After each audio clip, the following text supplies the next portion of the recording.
علماء بیٹھے، انہوں نے کہا بھائی یہ تو ہر دفعہ اتنے مسلمانوں پر ظلم ہوتا ہے، بنیاد کیا ہے؟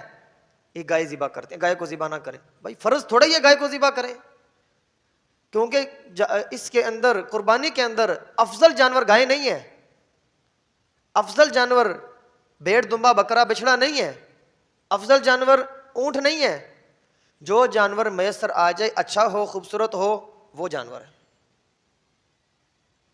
جو جانور میسر ہو، بہتر ہو، اچھا ہو خوبصورت ہو، وہ جانور ہے۔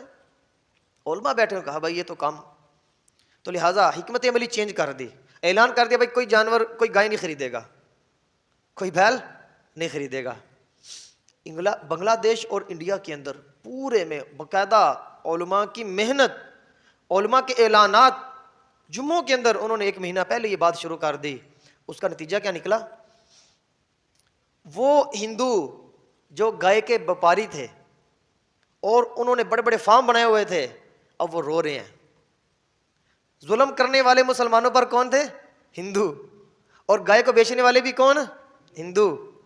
اب بات کھلی، جب یہ باتیں کافی زیادہ، اور ہندوؤں نے احتجاج شروع کیا کہ بھائی یہ ہماری گائے نہیں خرید لے، حکمت عملی ہے نا ان کی مسلمانوں کی، یہ گائے نہیں خرید رہے۔ تو مسلمانوں نے جواب دیا جناب تمہاری تم اس کی پوجا کرتے ہو، یہ تمہارا، ہم تو اعلان کرتے ہیں اس کو قومی جانور قرار دیا جائے، انڈیا میں اس کو قومی جانور قرار دیا جائے۔ اب پہلے تو جانور گائے ذبح ہو جاتی تو لوگ خرید لیتے، اب وہ گائے جو دودھ نہیں دیتی لیکن وہ ہندوؤں کے اوپر بوجھ بن گئی ہے، یہ کیا کرتے؟ جب بات کھلی پتہ لگا کہ گائے کا یہ دودھ پیتے رہتے ہیں، اس کی سیوا کرتے رہتے ہیں، جب یہ دودھ دینا چھوڑ دیتی ہے پھر یہ مہنگے داموں عید الاضحیٰ کے موقع پر اس کو بیچ دیتے ہیں مسلمانوں کے ہاتھ۔ اب مسلمان گائے کو ذبح کرتے ہیں، بھائی اس کو بنیاد بنا کر مسلمانوں پر ظلم کیا جاتا ہے، ہر سال کتنے سینکڑوں مسلمان شہید ہو جاتے ہیں۔ تو اب جناب پورے انڈیا کے اندر، بنگلہ دیش کے اندر ہندوؤں کی چیخیں آسمانوں تک جا رہی ہیں، شور کر رہے ہیں کہ جناب یہ کیا بات ہے، ہم جانور لے کر آئے ہیں، گائے اس کو خریدو۔ مسلمان وہاں خرید نہیں رہے۔ یہ حکمت عملی ہے۔